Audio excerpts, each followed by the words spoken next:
ఇప్పుడే country delight app ని download చేసుకోండి. Download the country delight app now. ఉద్యోగం అంటే 8 గంటలు పనిచేయాలి, అంతకు మించి చేస్తే ఓటీ ఇస్తారు. ఇంత చేసినా నెల జీతం కోసం ఎదురు చూసే ఉద్యోగులు ఉన్నారు. కానీ ఓ పోలీస్ ఆయన మాత్రం 1 కాదు 2 కాదు, ఏకంగా 12 సంవత్సరాలు ఉద్యోగం చేయకుండానే 28 లక్షల జీతం తీసుకుంటున్నాడు. ఈ విషయం తెలిసి అధికారులు కూడా కంగు తిన్నారు. తప్పు తెలుసుకుని సరిదిద్దుకునే ప్రయత్నం చేస్తున్నారు. ఇంతకీ ఈ ఘటన ఎక్కడ జరిగింది, ఈ విషయం ఎలా బయటకు వచ్చింది, పూర్తి వివరాలు ఈ స్టోరీలో చూద్దాం.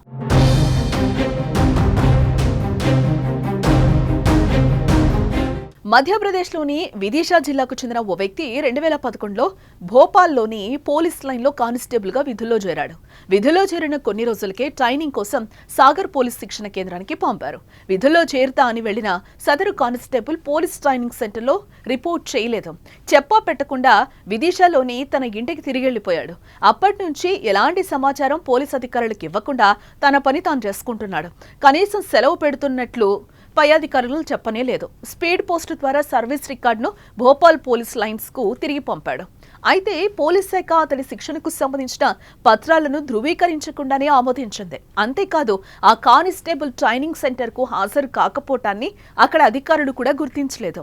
అతను సర్వీస్ లో ఉన్నట్లు అతని పేరు జాబితాలో ఉంది. అందరూ ఆ కానిస్టేబుల్ డ్యూటీలో ఉన్నట్లుగానే అంతా భావించారు.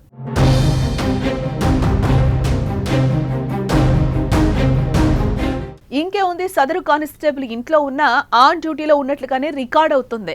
అలా 1 కాదు 2 కాదు, ఏకంగా 12 ఏళ్ల పాటు ఎలాంటి పోలీస్ విధులు నిర్వహించకుండానే కానిస్టేబుల్ ఏకంగా 28 లక్షలకు పైగా జీతం తీసుకున్నాడు. ఇటీవల చాలా సంవత్సరాలు ఒకే చోట పనిచేస్తున్న పోలీసులను బదిలీ చేయడం, 2011 బ్యాచ్ వరకు పే గ్రేడ్ పెంచేందుకు డీజీపీ ఆదేశాలు ఇచ్చారు. ఈ లిస్ట్ చేస్తున్న సమయంలోనే షాకింగ్ విషయం వెలుగు చూసింది. 12 ఏళ్లుగా ఒకే దగ్గర పనిచేస్తున్నప్పటికీ పోలీస్ శాఖలో అతడి పేరు ముఖాన్ని కూడా ఎవరూ గుర్తించలేకపోయారు. దీంతో విచారణ చేపట్టిన అధికారులకు అసలు విధులకు రావడం లేదనే విషయం బోధపడింది. చివరకు కానిస్టేబుల్ కు నోటీసులు పంపిన అధికారులు ఆయన నుంచి వివరణ కోరారు.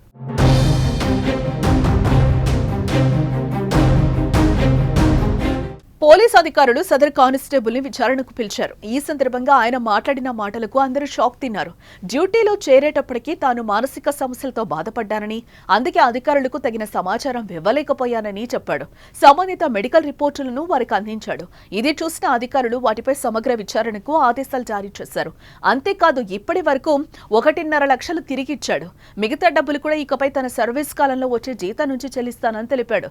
ప్రస్తుతం అతడు భోపాల్ పోలీస్ లైన్స్ లో విధులు నిర్వర్తిస్తున్నాడు. ఈ సంఘటనపై పోలీసు అధికారులు దర్యాప్తు చేస్తున్నారు.